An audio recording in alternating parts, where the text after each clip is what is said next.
Sige.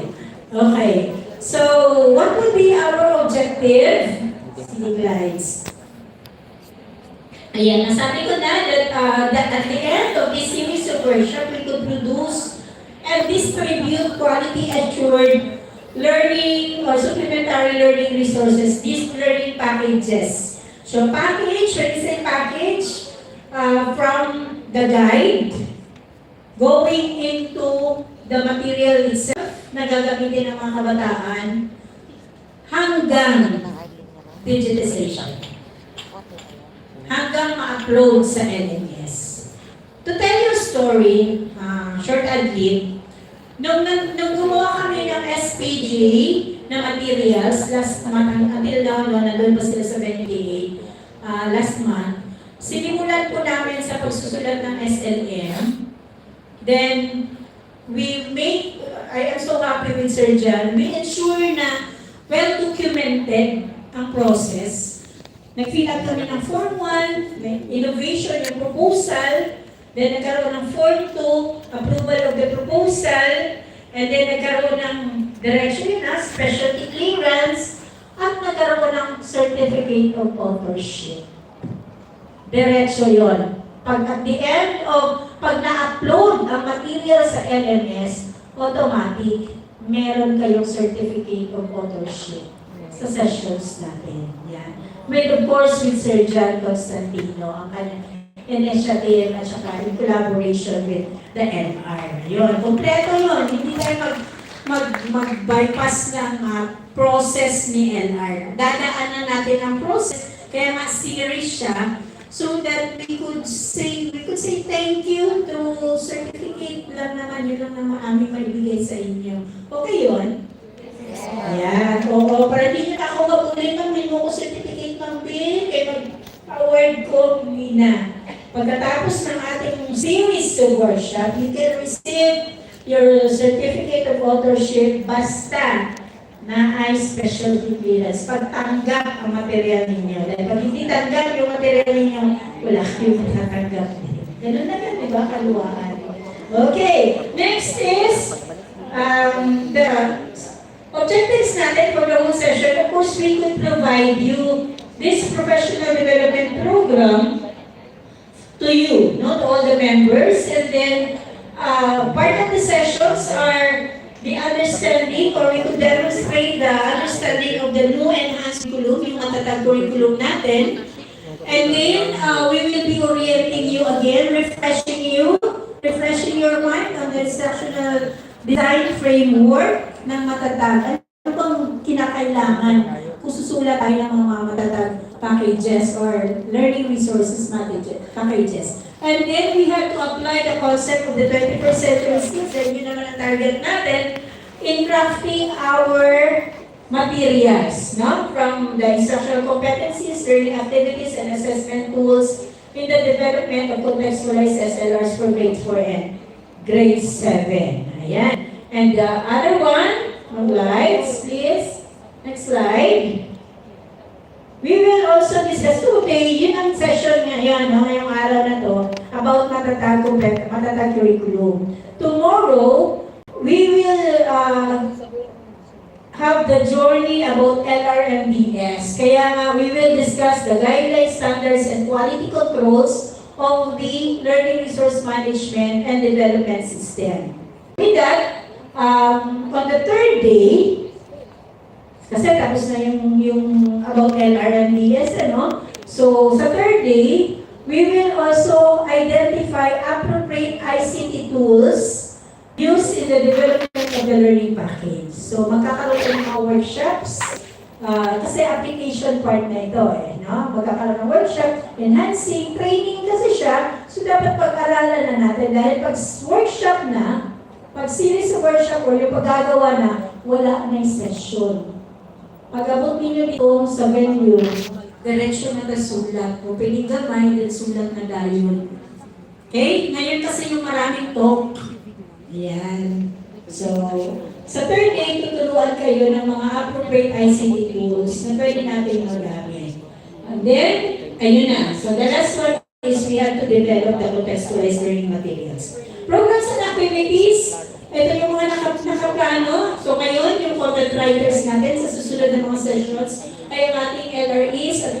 illustrators. So, this time talagang binuo na natin with illustrators na ang mga word. Makapiright pa dyan me. This time, may mga illustrators na tayong i-join. And then, ito na po yung ating, ito yung mga pizza ha. Please mark your calendar. Final na po ito. Yan naman, Hindi na CHER. mamove. Ito na ating bata yun. Ayan. Group 1, AP and MAPE. Then group 2 would be math and science with the same schedule. Then, wala may section na mahitabo. Alam mo asa ko mag-pack in. No? So, pabayaan ayun po. So, November 21 to 24 and November 28 to December 1. Okay? Saan ang venue? Sarangani Highlands. Para din mo kayo. Pinalakas na namin ang internet doon. Okay. And group 3 and 4, Filipino English, Alien Values Education, December 5 and 8, 5 to 8, and December 12 to 15. Final na rin yan. Ayan po ang ating series of activities. So, dalawa lang naman kayo for the whole December o wala. Tingnan naman ang mga schedules natin. Sarangani Highlands. Lahat. Na siya, ang kanang face to. Opo, yun ang nanalo. Ang kanang sa face to. Next, okay, this is our training matrix. Nasa memorandum din naman to. Pero may adjustment tayo. After my overview, we will be giving the floor to Sir John Jorson Constantino for the IDF. And then later, alam niyo naman busy-busy ang mga CID. Nagdarakas ang schedule. Ayun, schedule na lang mo o galingon. So, this afternoon would be Ma'am Donna. And after that, kay Ray Tagalan na tanan. No? After Ma'am Donna would Sir Ray, for you to, syempre makinig talaga tayo dito kasi yung meet ng ating mga ng learning package natin yung kay Sir Ray. And tomorrow, ito, syempre, the overview and rational lines. The LRMDS framework process and the types of learning resources, ano yung mga gagawin natin. Then we have, of course, the social content guidelines, very important. Maraming mga do's and don'ts in writing. Noon, okay lang ta. Pero ngayon talagang hindi pwede. Lalo-lalo na ginagamit ng nasyonal ang ating material. No? Nung sinabi ko kay Director kahapon, yung nag-speech kanina, Sir, meron kaming ganito, ganyan. So, I would like you to give a message. Kaya, kahit gabi na, nag-send siya sa akin ng message. So, pasalamat din ako, Director 3 ng BLR. No, na-approach ko si Sir Edward. Napakagaling. And then, the third-party content management, of course, si Sir Timson, our Regional Education Program Supervisor ng LR.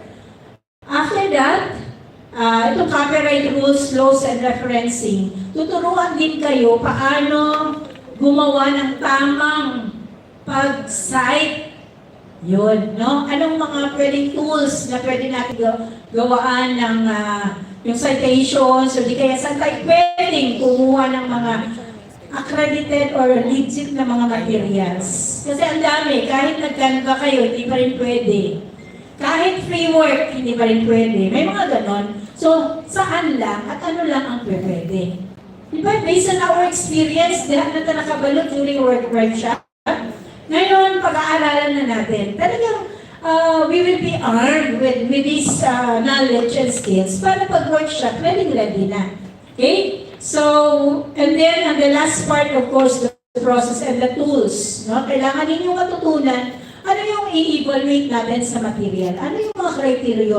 Kasi napaka-unfair naman na ito yung sabihin namin hindi pwede, hindi mo nga i-discuss ma'am. So ngayon, ilalatag namin at ito yung mga titingnan natin. Okay? Next slides. The third day, all about ICT with Sir Roy Dito Yato and Sir Ariel. Magtataka ka na, naapas si Ariel. And then, mula mag-sakit is buot kung wala si Ariel, kay Ariel. Long dyan ko ba? So, salamat ko. Maski outsider kay Ariel, nagyapon ka. Kilala niyo mo si Ariel, di ba? Pero nakapasang siya principal. O, di ba? So, buo na ko siya. Then ito.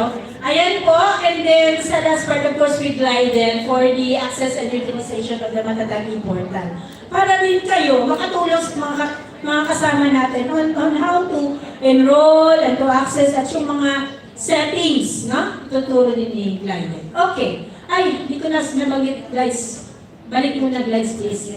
Sa day 1. Day 2. Day 2, tomorrow morning, or the whole day, the in-charge of, sabi ko walang PWG, di ba? The in-charge of the management of learning are the group of AP, MAPE, and TLA. From the MOL hanggang sa hapon, no? During the break, anong mga dapat gawin? Okay? Magpasumba ba mo or anything pag mag-board na kayo in-charge. Okay po? Next, for the third day, it would be the group of science, math, and values education. And sa closing program, the English and Filipino will handle the activity. Carrie? Thank you. And guys, may tanong? None so far, of course. So, thank you very much. And I would like to welcome, I would like to welcome our partner and of course to discuss with the instructional framework of yan, the matatag curriculum. Let us welcome our education program supervisor in English, Mr. Gensan P. Constantino. Let's give him a warm of applause.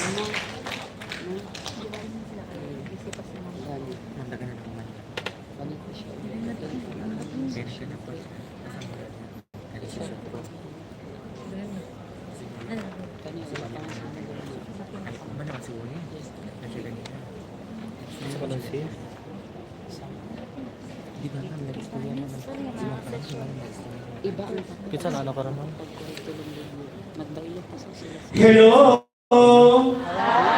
Di ba, bago ako nahuman sa Marco, kaya namin Marco sa baba, tapos dire, tapos after dire, mulupad ko graduate. Ay, nalabot ka dire, April? Anyways, good morning everyone and welcome to the series of Right Shop. Ang number 1 guro nga i-require dyan nato ani Ma'am Judes no kanang dili magpa-replace. Karon pa lang kung dili na mo pag-ingon na mo ha. Kay mangita participants. Okay, the last time actually ang English team is namin mga replacements pero ingana pud means that kung dili pud ni mamugos. Kay lisod pud nga nagsigitag pamugos. So kung dili willing kasi ganito ang mangyayari. Pag meron kasing writer na mawala yung willingness niya, masayang yung i-develop ng material. And this time we promise na i-work out talaga ang material na para magamit talaga siya sa field. No? So, in connection with my topic, no? My topic is all about the instructional design framework. Sino ang nakatrain sa matatag? Taas ang kamay. So dili na ni bago sa inyong ha. So what are we going to do now is just to review, no? To review you on the instructional design framework para mas lalo natin maintindihan ano ba ang mga dapat nating isaalang-alang when we develop our materials. Kasi this time, we're enough with the math-based, tapos na yung lahat, yung dating curriculum, mag-focus talaga tayo with the matatag curriculum. And your material or learning package will focus on grade 4 and grade 7. So, sa mga, ayun mo katingala, kung grade 4 mo or elementary mo, mag-grade 4 mo. Kung high school mo, mag-grade 7.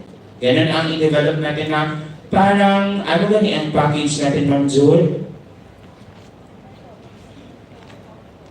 Okay. From, ano na din siya? Murag, ato ang i-review ang LEs, no? At yung lesson exemplar, hangtod na din sa PowerPoint na kanang murag ang maestra mulingkod na lang when they teach the matatag. Ana ang inyong output, maunang pilahong ka. Next naman, gikan sa budgeting of the competency, going to the lesson exemplar, going to the PowerPoint, o kung need of instructional videos, hala, mauna na siya. So learning package, by the end of this workshop, na kay drive na for example, grade 4 English week 1, na dito tanan. Learning activity sheets, ano pa? Learning lesson exemplar, na gid siya. Ha? So meaning, ayaw itawon mo pagkapoy-kapoy. So, inanak atong i-develop for this workshop. So, that's why you are assigned per subject. So, kung namin concern in your subject, please contact directly your supervisor in charge. Kay maluoy po ka kay Ma'am Judith kung siya pa ato ang ano, no? So, please contact directly na dili ko pwede diri kay dili ko English, PDI ko, ibutang akong pangalan sa English. Malay ba na mo, kay pag-announce na mo, bitaw, maupit pangalan imong gihatag. Maupit gihatag sa amua. So, wala po naman siya directly na profile, pero we hope na kung asa mo karon na assign na subject, gadugdo mo anak na subject. No? So sa high school or sa elementary, you don't have a choice kasi you are a generalist. So bisan pa gusto din sa Filipino, kung nabutang ka sa mape, pagbuhat din sa mape dahil. Ano ang nakita mo, ha? Okay. So, let's have the overview of the framework, no? So direction na ta, dinihan ako siya isa-isahon because this is part of the pre-test pa. So, dili na ta mag-direction na ta discuss on the framework itself. So, this provides a cohesive structure made up of components and adaptable so as to work with varying teaching styles, content areas, and learners' needs. Later, may mga different pedagogical approach na introduce per subject. And how it is useful in the development of your material, yun ang pwede natin maging basis kung ano ang maging design, anong maging itsura, or anong maging framework na gagawin natin. Just like for example, in MAPE. In MAPE, usually, we really have to create a material that is more on performance task, output-based. Diba? Pero, hindi na ito pwede na focus lang dito, but rather, naagid siya integration. And commonly, naagid na ang integration of literacy and numeracy. So, in considering your material later, kailangan meron talagang touch na ganon. Hindi siya focus on your own lang na in 45 minutes, dapat mag-focus rin ko sa Philippine dance.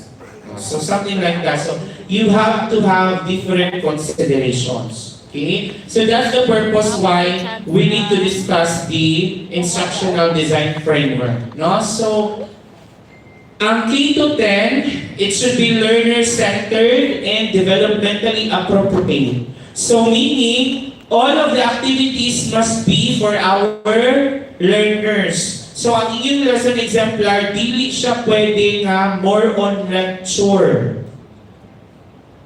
Ang itong 4A's, if for example, yun ipapalaw natin na framework, hindi pwede nga sa activity, mag-lecture ka, sa analysis, mag-lecture na po ka.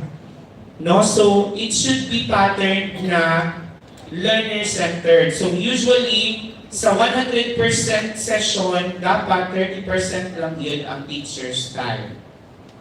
So let's balance all the activities na dapat it should be more on student-centered activities. So yun ang kailangan natin tingnan. Developmentally appropriate, when we see developmentally appropriate, kailangan kung anong grade level, yun din lang na level ang kailangan natin. Kaya nga, we have to review the performance and content standard.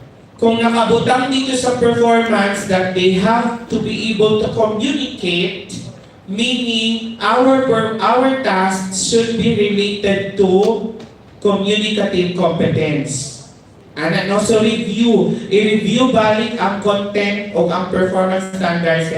Mao ito siya ang ato ang pinaka-baseline. Okay, kay grade 4, ani dapat ang i-expect na mga activities for them. So you should review that one. No? So, kailangan constructivist, hands-on learning, inquiry-based, no? Critical thinking skills, reflective, collaborative, and integrative. No? Ara po dira ang integration. Ara po dira ang group work, no? By pair. So, kailangan mag-reflect siya sa ato ang learning package. Now, when we go on into the instructional design framework of matatag K to 10, tatlo lang yun ang ara dira na ato ang dapat i-consider. When we say consideration, kailangan align sila with one another. Nakalagay dyan, curriculum, teaching, and assessment. When we go to curriculum, teaching, and assessment, ara dira ang competency, ang teaching, mauna ang learning procedures na dapat align with our competency as well as the assessment. Simple lang ang ina-mean, ana. Kung ang learning objective of the day, for example, is write a diary, therefore their assessment should be about writing a diary. Pero kaya write a diary, dili ka na smart. Write a 5 to pila ka sentence diary, anak. And then, dapat dito sa ibang requirement pag-abot sa assessment, maupod. No? So, kung imo naman direct objectives na tulo ka buok, make sure na katong tatlong objectives, makaya din siya in 45 minutes na ma-experience sa bata. And at the same time, sa assessment, naabot tong tatlo ka objective na to. Ana ang dapat nato na maging alignment. No? Next, ari diri may ihatag na gidgali ang matatag o 4 E's. Lahi man po ang 4 A's, lahi man ang 4 E's. No? So we have the explore, experience, empathize, and engage. No, na po niya itong pattern? Dili. Okay. Ma'am Judith will introduce the instructional design for our learning materials. Pero anchored ihapon siya with this design. No? So, andyan dyan yung sinasabi ko kanina na context, connection, collaboration, and creativity. So, kaning 4 C's nga ni dapat naagid ni makita sa ato ang learning package. Example sa context, kailangan local, localization. I-consider nga ang tanan na setting is here in the Philippines or even in your locality. Ang ginamina creativity, dapat our learners should have an output where they will be developed in terms of their creativity. Collaboration, they will be collaborating with other students, and connection. When we say connection, the learner could relate the learners could relate themselves into the lesson. So kunwari, binabasa niya yung text or nag-experience sila ato ng mga learning activities, kailangan they could easily relate to it so that they could be able to share their thoughts, their ideas, and express also what they have learned. So yun yung tinatawag nating connection. Next, the center or the core of education is our learner. Meaning, the learners serving as the center, so kailangan ang ato ang activities sa ato ang i-design is more on learners activity talaga. More on learners discovery. Okay? Sige. So, we have already discussed this one, context, connection, collaboration, and creativity. No? It allows learners to use their imagination and critical thinking skills. Now, let's proceed to the 4 key aspects of instructional design. When we say the context, we have to consider the learning environment, learners' need, relevance to real-world situations. So, ang mga questions natin, let's check on that. Cultural and social factors and acquired prior knowledge.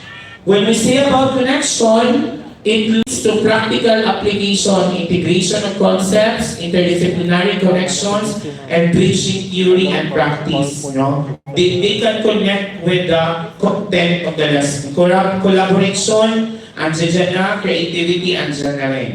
Another principle that we need to consider is that our materials must be inclusive, ideational, integrative, and innovative. When we say inclusive, it focuses on designing learning experience that are accessible and meaningful for the learner.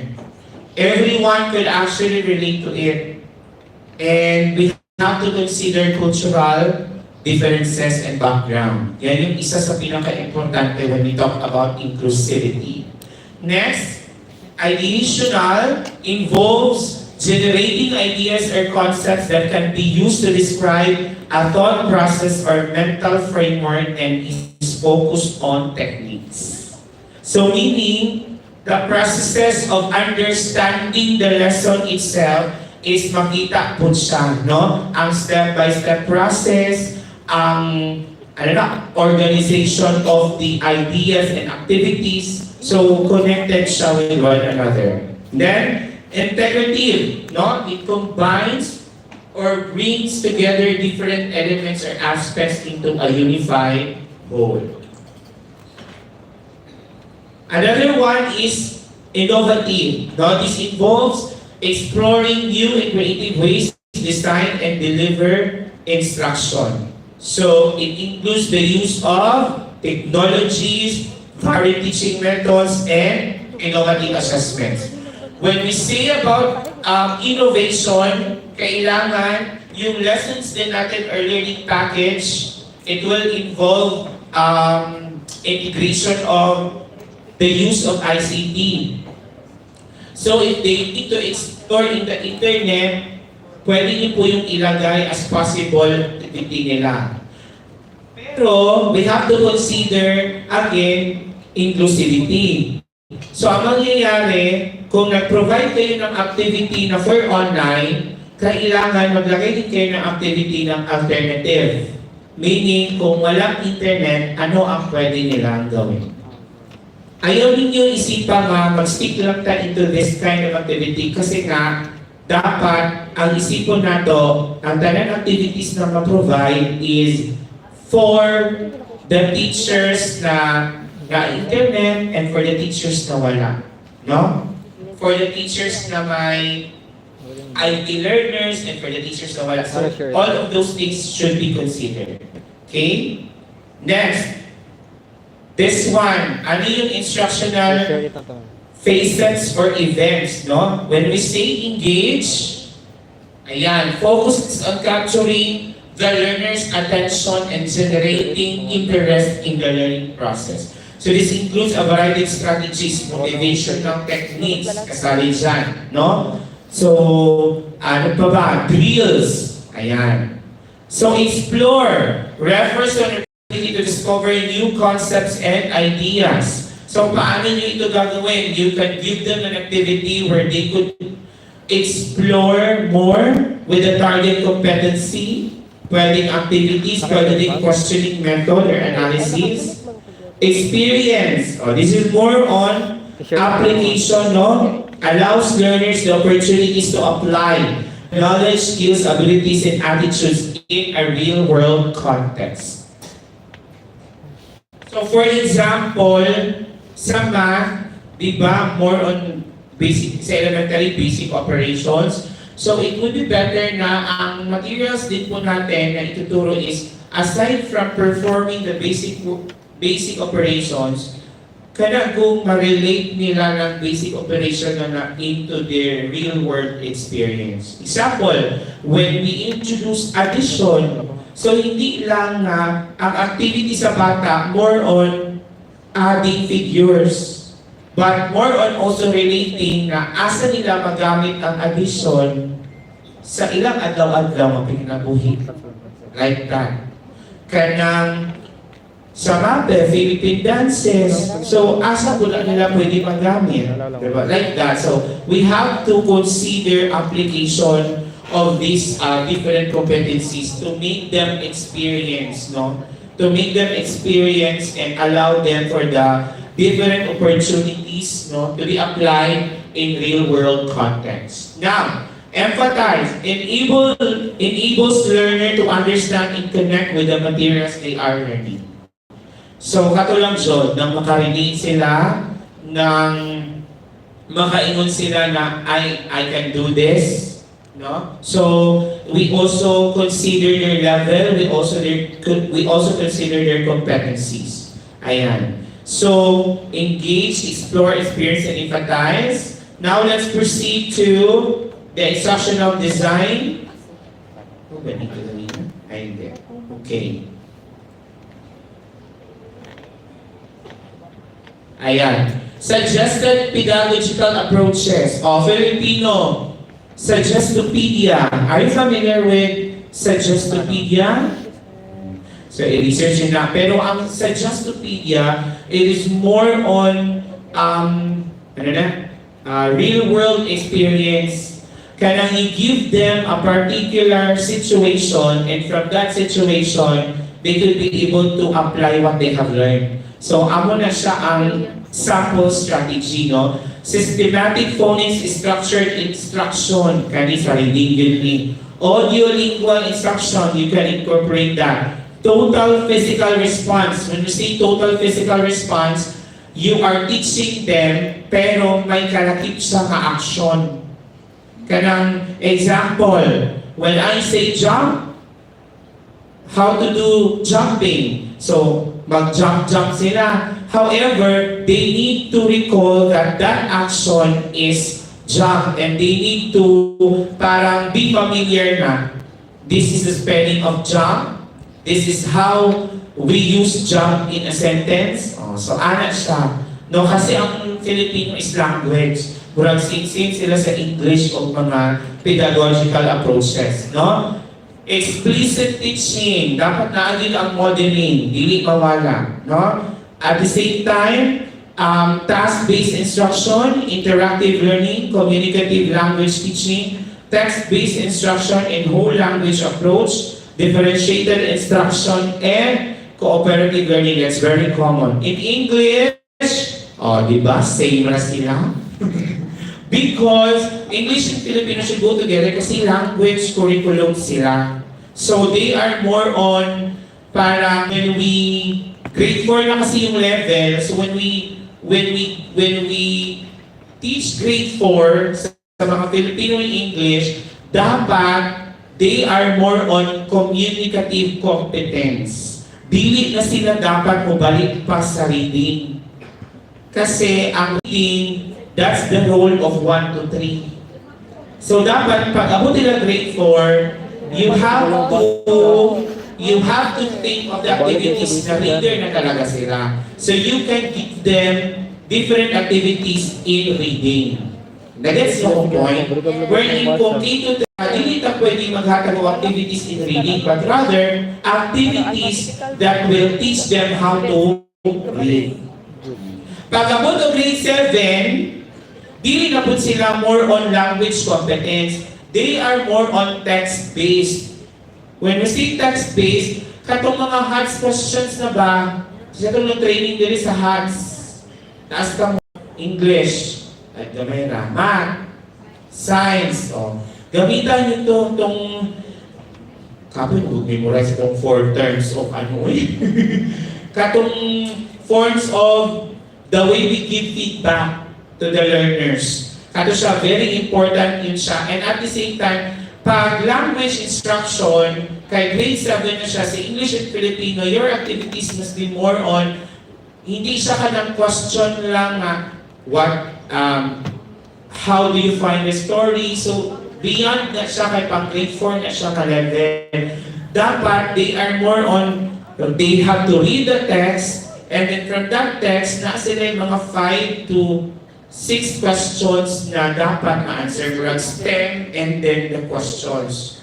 No? So muna siya reading comprehension, good halos, critical thinking. kay mauna ang needs sa ito ang high school students. Ayaw mo pagbuhat o ka ng learning activities or lesson na mubaba dito sa pinaka-level. Dapat mubaba ta sa standard level. Dili nga mubaba ta kay i-consider na to ang non-decoder is so on. No. We have to consider the standard grade level. So ang standard grade level sa grade 7 text-based, so dapat all activities are text-based. Dili mo balik o phonological awareness dito aside. No? Ang questioning ninyo dapat ang critical thinking skills. Okay. Let's proceed to good manners and right conduct. Experiential learning. Bitaw na nga sa una, basta GMRC, role playing, pwede na. Diba? So sa GMRC, kailangan nabot sila din mga situational analysis.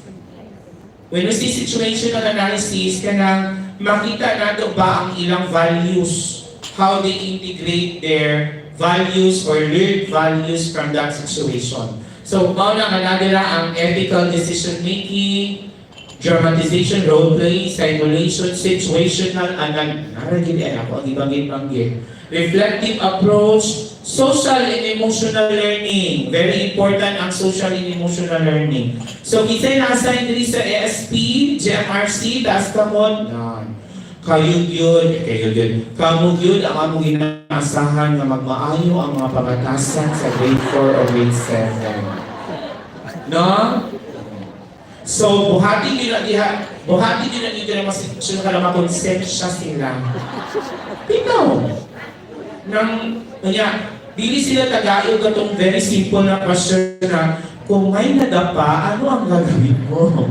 Dili lang murag naa ang possible choices, pero it will test them. It will test their personality kung ano yun sila. So that's the purpose kasi values talaga, no? Values development. So mauna siya, no? Pedagogical approaches, moral development. Mga mathematics. Dali gamay na inuha pero lisod. Asa mga math, taas kamot. Okay. Dapat ang role niya maging mathematician din ang mga bata, ha? Based sa itong result sa RMA, kalunin ninyo ang atong grade 3, 70% dili kabalo mag-add o mag-subtract. Based po sa NAT results, bisang adding o subtraction of integers, dili kabalo ang grade 7. Oh, you see? So, pero ayun na po possibilities sa numbers. They have also to be with discovery learning. Kung dapat mapakita na to ang skills sa bata that they know how to analyze and give solutions to problem. Kaya sa una, itong elementary teacher ko, actually I'm teaching math. So I so love teaching word problems. Kaya nakita ko gid nga dapat kapag ang bata medyo nag-listen sa math, they have to be exposed to it. Word problems. Kaya nga atong what is given, what is asked, what operation to be used. Nabot yung mga PEMDAS rule. So something may mga rulings kasi sa math. So dapat maintindihan dito ang mga process. No? And sa grade 4, expected na dapat they know how to add, subtract, multiply, and divide. So meaning dapat may mga background knowledge sila. So yun ang dapat natin titingnan. Okay? Next. Science. Reading science. Hala, nakabalo mo ato nahita po sa PISA na to diri sa science? Na 3 out of 10 lang iyong score. O niya, ano itong ginaugtas sa ni Ma'am Donna? Ano si Ma'am Donna na? Rain, process of rainfall, rainwater, acid rain. Hindi natin questioning ato, na dili kabalong ato mga bata sa proseso. Mauna ang nigawa sa PISA result. Ang score nila, di ba? 3 over 12. In anak kababa. So sa grade 7 pa lang, challenge isa sa atong science teachers na all the factual information processes na sa grade 4 and grade 7 mahatag na yun, ma-practice na yun. No? Sharon Planning, alam nyo kung bakit ito po ang purpose ni LR o kami sa CIT. Kasi nakita yun na mo nga dili man po sa pero tinut-anay na lang yun ang istorya. Dili yun ng teacher na ginatulo nila ang subject, they are masters. That's very true. Diba? Ako personally sa una, tong elementary teacher ko, di ko gusto mo tulog TLE. Although dahil lang itudlo ang TLE, pero dili din ako siya labaw na ang mape. Mudilit siya kong arts. That's the reality. O labaw nag-PE, pero tulog din ng music, ay ambol. Alam. Ana ang problem actually. So, this time, basic nga niya ang isa sa pwede namin reason na kaya na isang dili ko master, pero ara ang tama nga guide, kompleto ang materials na ganito. Kasi matulit na yun ang dapat tuliron. Bisan di ba ang English teacher sa elementary, kapoy kayo tudloan ng kuan. Parts of speech, kapoy og explain. Mao na ang tinuon. Pero grade 4 pa lang, naano na sila yung mga personification diha, mga simile. Kutob na po diha ang mabalaan. Mao may dali-dali. So that's the reality. Kasi nga, si teacher din, medyo may need siya i-unlock, no? I-unlock ang difficulty of teaching the content. So yun ang kailangan natin ngayon. Kasi yung ganito, ang pinili, English teacher, science teacher, yan para katong mga nasa integrated school na, si grade, wala pa sila high school. So ang mutudlo ito, ang elementary na available. Ang elementary generalist, ipatudlo o algebra. Mao na din na ron. Nahitabo ko na sa mga sauna, wala man ko, kaya ako may madam-madam, hindi ako di patudlo o mape o English sa 4th year. Ni-elementary ko. So tabo ito ko basa, saan ko ng tawag ni mo. So that's actually the problem in our system. Kasi nga hindi lahat ng nasa field is master talaga yung tinuturo nila. Even kayo, di ba? Minsan napipili kayo math major, pero kawa may mape teacher, ikaw tundo mape. Ikaw may kabalong sayaw. Lagi ka kabalo siya ng istorya. Ana ang hitabo, no? So, dapat well-packaged yun itong materials. Okay, next. Aralin palipunan. Oh. Sa una, good no, na radyo ikabiliban ng teacher sa una ba? Abot ako lang experience mo na naman yung teacher dahil sa MSQ na naglingkod radyo siya o storytelling radyo siya. What you siya na in such a, abot isa yung MSQ dire, si Ma'am Lumantas. Remember na siya. Oh.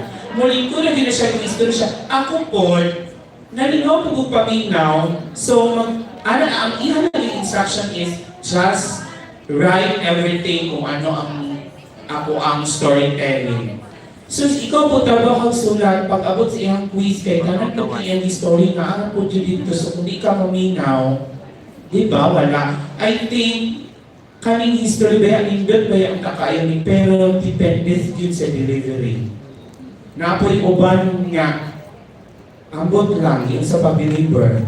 So, mauna siya nga, ang material na to, make it engaging. No? So, para sa aralin palipunan ng kabutang kinilao, research-based approach, very, crucial. Kaya basic ang nabutang na to dito mga concept, panahon pala ito ni Kuan. So, let's review.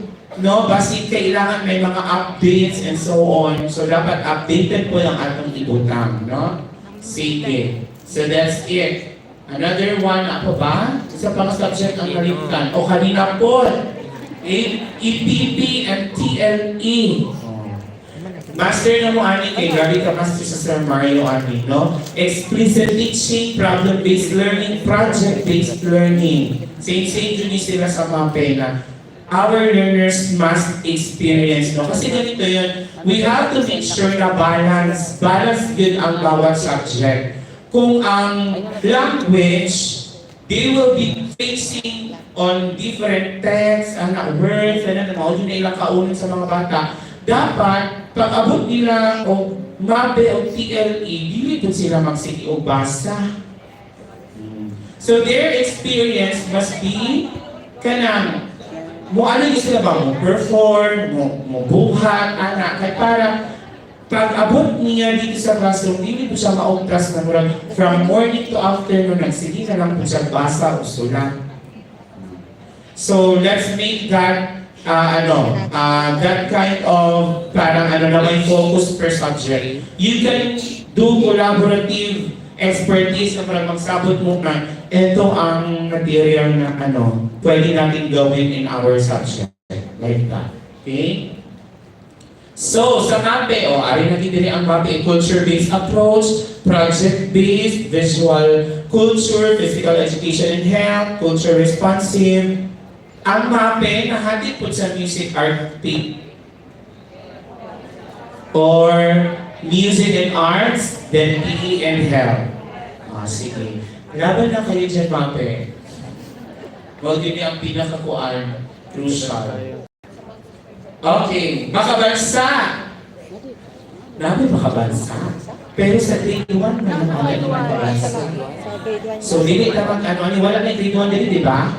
Grade 4 and grade 7. Makabansa kasi is the new component in grade 1 where wala na yung MAPE ang grade 1, wala na yung kuan, isa na lang siya. Murag makabayan sa una. Maupun niyang taong i-suggest, isa na lang po sa elementary, makabayan na lang or makabansa pa. Pero wak man sila naminaw. Sige. Ayan. So, again, let's review. These are all the principles na diniscuss natin kanina. All human behavior is mediated by the brain and the central nervous system. Tama, science team? Yes. The process of learning is one of the most important activities of the brain. So therefore, all of our materials must be more on discovery learning jud siya. Dili jud siya pwede na lecture-based and so on. Enough with those ideas. Even na kung mag-decide ka mo sa PowerPoint, hindi po pwede na harap-dirap ka na ang text, harap po dirap ka na ang kuwan. No? So, balance jud siya. May activity sheets, may lecture, and ano pa ba? Kung part sa e-learning package na nakaingon dito, they will be developing a output, kailangan ma-provide nyo rin ang rubrics. No? Para ma-relate nato na that output is related to the competency that we're targeting. So, i-provide nyo din ang rubrics. Kunwari, ay pag mapansinin namin sa learning materials. Kung nakabutang sa iyong materials na they will do this output, if possible, is-confid nyo na lang po ano ang procedures in making that output. Ayaw nyo ipahakyaw lang. Kaya need po na sa ato ang mga teachers na guided din sila. Kung ano siya i-detail, ano ang gina-expect na output from our learners. Okay? So, I think that's all for the instructional design. Hindi na natin isa-isahin pa yung ibang mga ng madata. That is the very important content that we need to learn before we develop, no? Ano ang purpose ng matatag curriculum? So, dapat kita as writers, guided po ka na, okay, dapat naagid itong 4 C's, naagid itong connection, naagid itong collaboration, no? Naagid itong tanan, makita dito sa atong learning package. And I wish you all the best. Good luck. Unta matapos na to ang materials, no? Kay we really need the materials right now, and we suggest John na these materials must be pilot tested. Yun ang isa namin pinag-usapan talaga ni LR na dalawin siya sa field. Kaya based on our experience, first na mo na-draft, okay na. Pag-abot na mo o enhancement, feeling na mo okay na kayo. Just pag-abot na mo sa field, good na po dito. Kasi importante pala na ma-experience siya ng bata. Kaya ang bata di ay naalay mahatag na comment, na apoy mahatag na mariling experience, or even a teacher na nag-handle on that particular subject. Maybe, ay oo, dahil no, so something like that. So after field testing, wala ko yung nahuman. Itong last lang yung mga gibuhan. No? Hangtod sa nahuman yun ang finalization. Finalization pa ganit ng mata upang makaalaw. Pero, papaminahuman kayo ni agi pa mi o peer review ka ng trabaho ni mo, tanaw niya. Ni agi pa mi o presentation. Isa-isa mag-present sa iyang work. Tapos tanan mag-comment.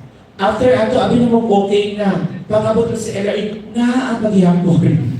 So, anak din ang proseso. Very rigid. It's because we want to develop a very good and quality material. So, good luck everyone, and I hope that you have a very stay in Greenleaf Hotel. Good morning, and God bless us all. Alam, mas na ang staff din. Kinsay sunod. Mama Yin? Ay wala na oy, I declare lunch. Everybody please stand. Let us pray. 12 naman di. Ay. Mama, ikaw leader pray. Lingkod na bali. Basta mag-leader. Leader pray. Let us pray in the name of the Father, the Son, and the Holy Spirit. Lord, thank you for this food that you have given unto us. Lord, bless this day to be nourishment and to honor you. This we pray in Jesus' name. Okay, pwede na po tayo kumain sa labas.